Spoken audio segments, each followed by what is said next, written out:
Bonjour et merci de recevoir le pain de vie chez nous. Jésus ne nous dit pas seulement de respecter la loi jusqu'au plus petit détail, mais d'aller au-delà du sens premier de la loi. Il nous appelle à une justice plus grande, une justice qui ne se contente pas des apparences, mais qui plonge au plus profond de nos cœurs.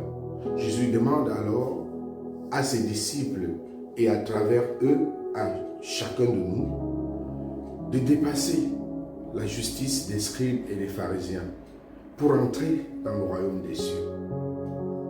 Les scribes et les pharisiens étaient réputés pour leur stricte observance de la loi. Pourtant, Jésus nous dit que ce n'est pas suffisant. La justice des scribes et des pharisiens était pure application de la loi. C'est une justice qui oublie la loi de l'amour et la miséricorde de Dieu. Dépasser la justice des scribes et des pharisiens revient à aller au-delà de ce que peut faire ou vivre toute personne. Ça revient à épouser l'esprit de la loi.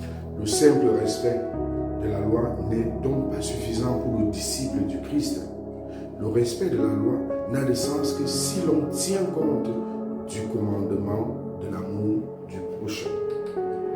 Seul le commandement de l'amour nous permet d'avoir une attention particulière envers nos frères et nos sœurs. Ensuite, Jésus nous donne des exemples concrets qui nous bousculent dans nos certitudes, dans nos habitudes.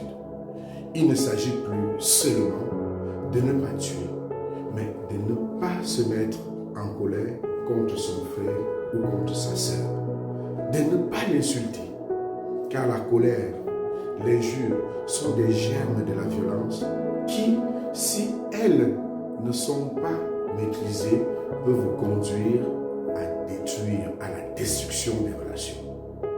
Jésus insiste enfin sur l'urgence de la réconciliation avant d'aller offrir ton offrande. Cette insistance nous dit que notre relation à Dieu est indissociable à notre relation à nos frères et nos sœurs. Nous ne pouvons pas prétendre aimer Dieu si nous avons de la haine contre nos semblables, contre nos frères et nos sœurs. En suivant Jésus, comme disciples, nous sommes associés au projet de Dieu, à la construction de son royaume.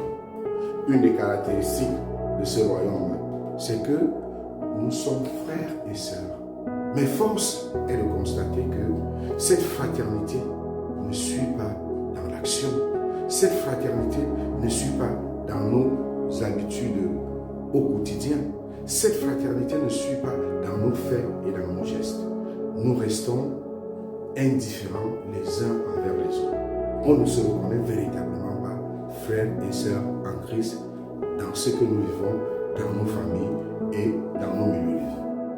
Demandons la grâce d'intégrer, la grâce d'incorporer, d'épouser la loi pour en vivre pas seulement le sens premier, mais d'entrer dans l'esprit de la loi qui porte l'amour. Que Dieu nous donne la grâce aujourd'hui de vivre la loi de l'amour et de faire voir chaque jour la miséricorde de Dieu à travers ce que nous disons et ce que nous faisons. Amen. Bonne journée.